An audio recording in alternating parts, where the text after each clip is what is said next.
আসসালামু আলাইকুম রহমতুল্লাহি ওবরকাতুহু। সম্মানিত দর্শক, বাংলাদেশে আমেরিকার আনাগোনা ভয়ঙ্করভাবে বেড়ে গিয়েছে। বাংলাদেশে অনেকগুলো বিষয় নিয়ে আমেরিকা টানাটানি করছে এবং এই টানাটানি বাংলাদেশের জন্য রীতিমতো মরণ ফাঁদ হয়ে পড়েছে। আমরা আকার আকৃতিতে এত ছোট, সামরিক শক্তিতে এত দুর্বল, আমাদের রাজনৈতিক প্রজ্ঞা পৃথিবীর অন্যান্য যে কোনো জাতিগোষ্ঠীর চাইতে যে উন্নত, এটা আমরা বুক ফুলিয়ে বলতে পারি না। যুদ্ধ করার, লড়াই করার যে ইতিহাস, সুদীর্ঘ ইতিহাস, এটি অন্যান্য জাতিগোষ্ঠীর মতো আমাদের নেই। আমরা খুব আবেগপ্রবণ, সহজে ভয় পেয়ে যাই এবং সহজে রাগ হয়ে যাই, সহজে উত্তেজিত হয়ে যায়, আবার একটু পরে ভয় পেয়ে ঠান্ডা হয়ে থরথর করে কাঁপতে থাকি। যে মানুষটি তলোয়ার হাতে আপনার সামনে আজরাইলের মতো ঝাঁপিয়ে পড়বে, 1 মিনিটের মধ্যে আবার দেখা গেল সে একটা পিঁপড়ে হয়ে বা একটা খরগোশের ছানা হয়ে থরথর করে আপনার সামনে কাঁপছে। একই মানুষ, শুধুমাত্র ক্ষমতার চাবিটা একটু উল্টে দিলেই হয়ে গেল। এই 2 দিন আগে যে সমস্ত লোক পালানোর জন্য জায়গা পেতেন না, পালানোর জন্য খুঁজতেন, আল্লাহ, বাংলাদেশ কেন আফগানিস্তানের মতো হয় না, এখানে কেন পাহাড় নাই, এখানে কেন এত গুহা নাই, এখানে কেন সেই খাইবার গিরিপথের মতো এরকম সংকটপূর্ণ জায়গা নেই, আমরা একটু পালানোর জায়গা খুঁজছি।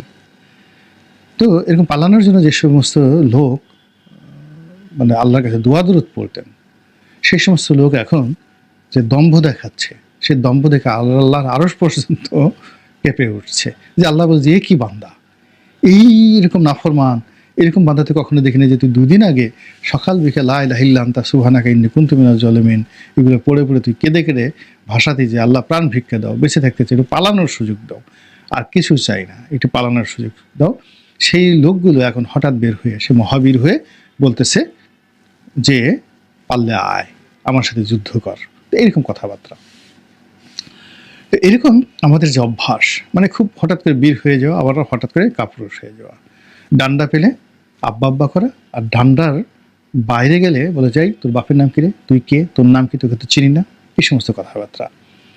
তো এইরকম একটা অভ্যাস জনিত একটা জাতিগোষ্ঠী, যারা কিনা সেই আল্লাহ রাসূল মুহাম্মদ রাসূলুল্লাহ সাল্লাল্লাহু আলাইহি ওয়াসাল্লামের জমানার আগে যে 100 বছর আয়ামে জাহেলিয়াত ছিল, ঠিক ওই সময়টিতে প্রায় সমসাময়িক কালে বাংলাদেশেও এরকম একটা 100 বছরের আয়ামে জাহিলিয়াত তৈরি হয়েছিল, যেটাকে ইতিহাসে মাছসান্নায় বলা হয়। তো 100 বছর যেখানে রাজা ছিল না, রাজ্য ছিল না, বিশৃঙ্খলা ছিল, এবং সেখানে বড় মাছগুলো ছোট মাছকে গিলে খেত। তো এরকম একটি ক্যান্সার নিয়ে, এরকম একটি যাকে বলা হয় খারাপ উদাহরণ আমাদের জিনের মধ্যে রেখে, জিনগত বৈশিষ্ট্যের মধ্যে, জেনেটিক ইঞ্জিনিয়ারিং যেভাবে তৈরি হয়েছে এগুলোর মধ্যে রেখে লম্ফ ঝম্প দেওয়া তো সম্ভবই নয়। আর আমেরিকার মতো একটা শক্তিশালী রাষ্ট্রের যে ভয়ঙ্কর আনাগোনা, সেটাকে রুখে দেয়া সম্ভব নয়। ফলে আমেরিকা যে জিনিসগুলো করতে চাচ্ছে, সেই জিনিসগুলোর দুর্ভোগ দুর্দশা থেকে একমাত্র আল্লাহ বাঁচাতে পারেন। এখন এই যে আমেরিকা যে ভয়ঙ্কর আনাগোনা, এটা আজকে থেকে নয়, এটি সেই পাকিস্তান জমানা থেকে তাদের ছিল। পাকিস্তান জমানা থেকে তাদের ছিল, তারা ধীরে ধীরে ধীরে ধীরে অগ্রসর হয়ে আজকে এই পূর্ণতায় পৌঁছে গেছে। এবং আপনি অবাক হয়ে যাবেন যে আমেরিকার যে পরিকল্পনা, তারা একজন গর্বাচেপ তৈরি করেছে রাশিয়াকে, সোভিয়েত ইউনিয়নকে ভেঙে ফেলার জন্য। একজন এই গর্বাচেপকে তৈরি করতে তাদের 40 বছর তারা সময় নিয়েছে। এই 40 বছর ধীরে ধীরে ধীরে ধীরে তাকে লালন পালন করে তৈরি করেছে। প্রায় 30 বছর ধরে তারা একজন এই বরিস ইয়েলসিন তৈরি করেছে রাশিয়ার। তারপরে রাশিয়া রাষ্ট্র ক্ষমতায় রাসপুটিন হিসেবে ক্ষমতায় বসিয়েছে। এগুলো আমেরিকান পলিসি। তো আমরা যেভাবে হঠাৎ করে রেগে যাই, আমেরিকার ওইভাবে হঠাৎ করে রাগে না। আপনি তাকে একটা ঘুষি বসিয়ে দেবেন, সে চুপচাপ থাকবে। তো সেই আমেরিকা এখন যে আনাগোনা করছে এবং আমেরিকা বাংলাদেশের উপর যে চাপ দিচ্ছে, এই চাপটা হলো এত শক্তিশালী, আমাদের জন্য কেমন হবে। অর্থাৎ মহাকাশ যারা গবেষণা করেন, আপনারা জানেন যে ব্ল্যাক হোলের একটা বিরাট ক্ষমতা রয়েছে, এবং সেই ব্ল্যাক হোলের ধারের কাছে পৃথিবী, চন্দ্র, সূর্য, গ্রহ, নক্ষত্রের মতো কোটি কোটি গ্রহ নক্ষত্র যদি ব্ল্যাক হোলের কাছাকাছি হয়, অর্থাৎ পৃথিবীর চেয়ে 13 লক্ষ গুণ বড় হলো সূর্য। তো এরকম 1 কোটি সূর্য সেই ব্ল্যাক হোলের কাছাকাছি যদি যায়, মুহূর্তের মধ্যে ভ্যানিশ হয়ে যাবে। ব্ল্যাক হোল সেগুলোকে খেয়ে ফেলবে, ওর আলো ঠালো কিচ্ছু থাকবে না, ও যে কোথায় হারিয়ে যাবে, ছাই হয়ে যাবে না কি হয়ে যাবে ভ্যানিশ হয়ে যাবে। এটা হলো ব্ল্যাক হোলের ক্ষমতা। আবার পৃথিবীতে ব্ল্যাক হোলের একটা ছায়া আছে, যেটিকে বলা হয় বারমুদা ট্রায়াঙ্গেল। তো এই বারমুদা ট্রায়াঙ্গেলের কাছে গেলেও যে কোনো জাহাজ খেয়ে ফেলে, ওখানে ডুবে যায়, হারিয়ে যায়।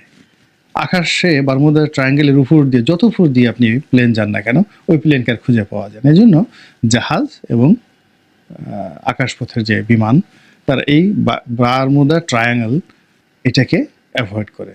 জানি অনেক লোমহর্ষক সিনেমা রয়েছে, গল্প রয়েছে, উপন্যাস রয়েছে।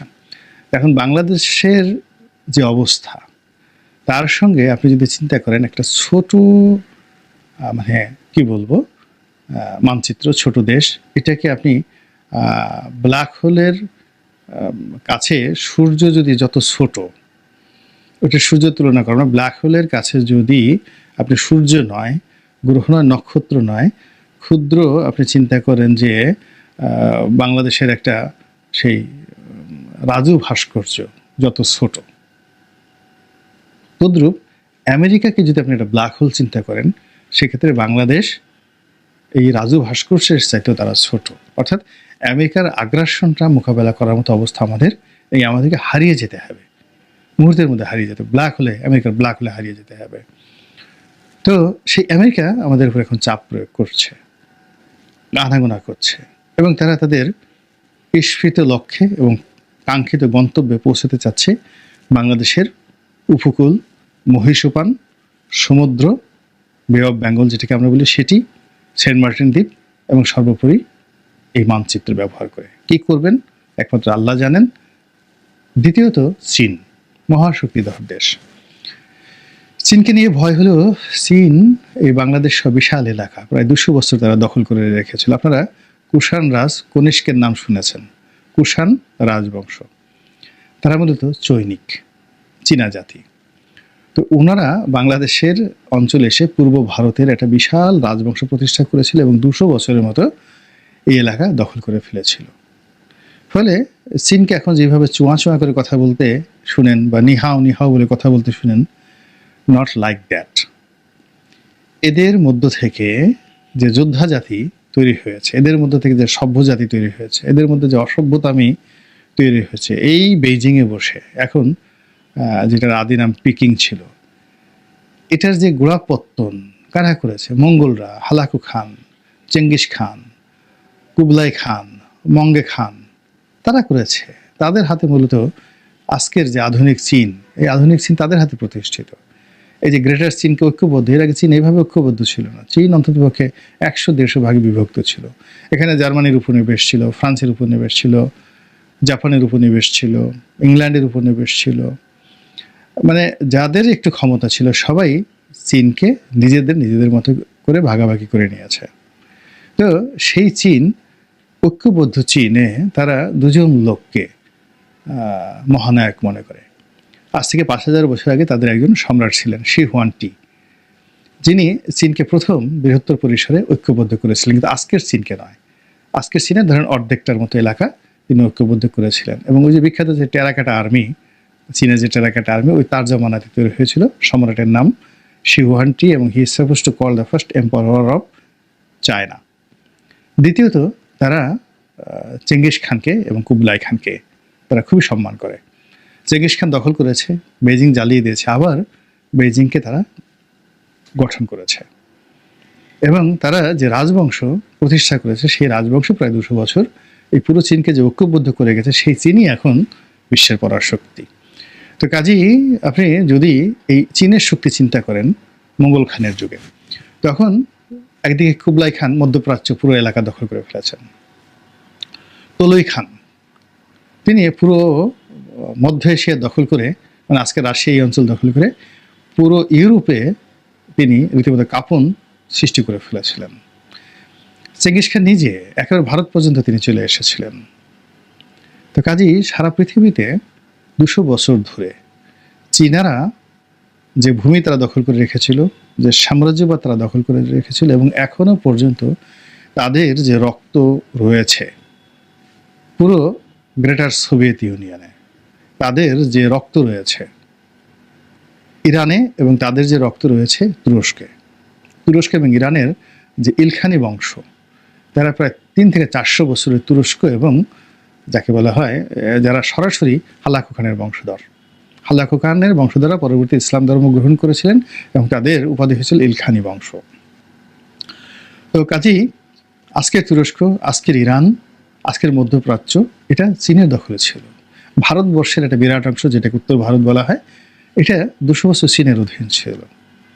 তো কাজেই চীন বাংলাদেশের উপর চাপ প্রয়োগ করছে, আর আপনি বসে বসে আঙ্গুল চুষবেন না। রাজ রক্তের মধ্যে থাকে।